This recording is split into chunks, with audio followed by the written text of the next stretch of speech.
So the pose that we're going to look at today in our Focus On series is commonly known as mountain pose. It's also known as easy standing pose, and its Sanskrit term is Tadasana. This is used in sun salutations as your start and finish point for each round. It's also, good for using in warriors, and when you get a little bit more advanced, when you're doing handstands, it's the same principle, only you're upside down. It's a really good grounding pose that's used, throughout the practice as well, just to sort of center you again and bring you back into your practice.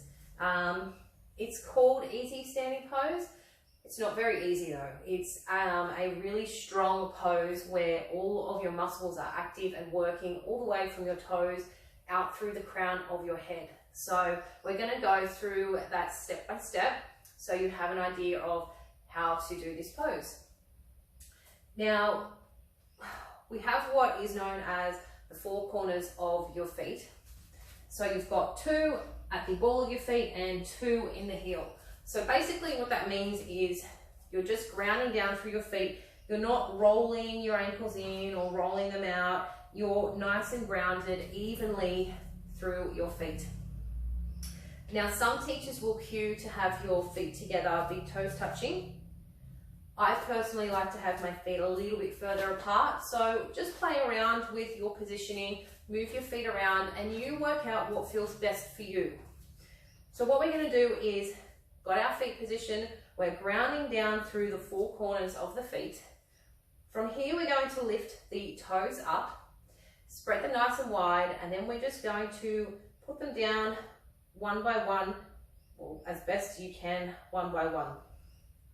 So it's as if you are walking through mud and you've got to sort of squish your toes in to keep your balance a little bit. So you're not pushing down too much, but just so your toes are also switched on and working. From there, we're going to switch on the ankles, and you'll feel when you do that.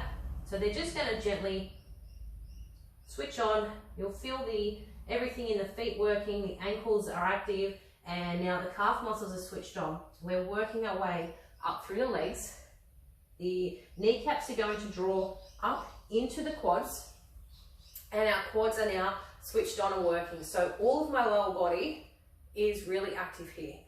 We want to look towards internally rotating the thighs. If that doesn't make sense to you, just take a block and put it in between your thighs, and just imagine that you're really squeezing that block to try and keep it there without dropping. Now you won't use a block in your practice, but if you want to have a go at doing this, just so you can get an idea of what internally rotating your thighs means, then by all means, go ahead and have a go. So from here, we're now going to work up into the pelvis. It's going to turn side on, just to give you an idea of this. So not everyone, but a lot of people have an anterior tilt of the pelvis. It's really common if you sit down for work a lot.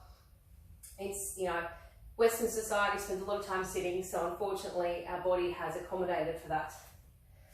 So what you would look like is sort of like my butt sort of sticking out, and my spine has a bit of a curve in it like that. So what we're going to do is come into a neutral position. So one thing that will help you sort of get an idea of what it's supposed to look like, one hand on the belly and one on the lower back. So I'm in an anterior tilt, and I'm just going to draw everything in towards the front of my body, and imagine that my glutes are now pushing down towards the ground. So it's not much of a motion at all, but hopefully you can see the difference. So this is an anterior tilt, and this is neutral.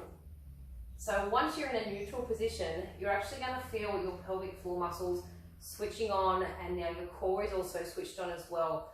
So this is really good just to do if you're standing up as well, just to get those muscles active and working. So from there, we're now going to imagine that we're drawing the belly button in towards the spine, which is also going to help stabilize your core. And then just imagine that there's a little piece of string now that is pulling up through your body, making you nice and long. We're just going to roll the shoulders up and back one time so that the shoulders are now in line with the ears. And then we're just going to bring the arms down by our side.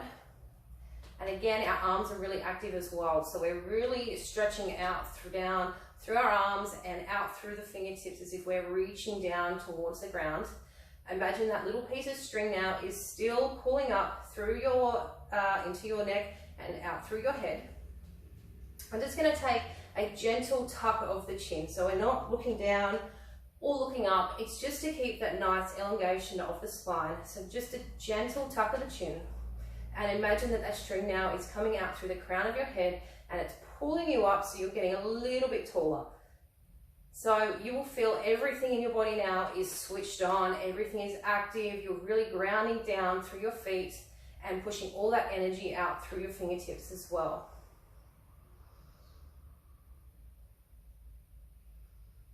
And that is our mountain pose or easy standing pose. So if you want to work on that one, just to give you a little bit of an idea of how it should feel when it's cued, that would be really great. You will definitely notice a difference from just standing passively to really switching on and being really active and strong and grounded down into the mat.